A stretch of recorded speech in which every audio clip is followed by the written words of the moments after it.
Hello दोस्तों, नमस्कार दोस्तों। आज आप लोगों के सामने ये इनलेट वाल्व लेके आए हैं। इसको कैसे चेक करते हैं, कैसे नहीं, इसके बारे में आपको बताएंगे। फुल्ली ऑटोमेटिक जो वॉशिंग मशीन होती है जिससे पानी इन होता है, ठीक है दोस्तों।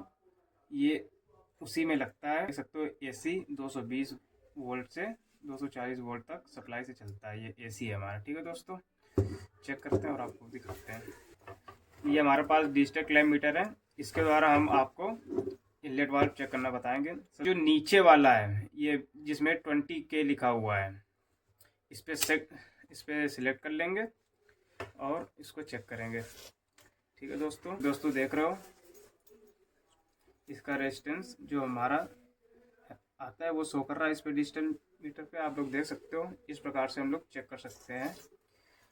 इससे हमें ये पता चल रहा है कि ये हमारा इनलेट वाल्व 100% सही है। दोस्तों, वीडियो अच्छी लगी हो तो लाइक करें, कमेंट करें, शेयर करें और इसी प्रकार की वीडियो देखने के लिए चैनल को सब्सक्राइब करें। धन्यवाद। जय हिंद।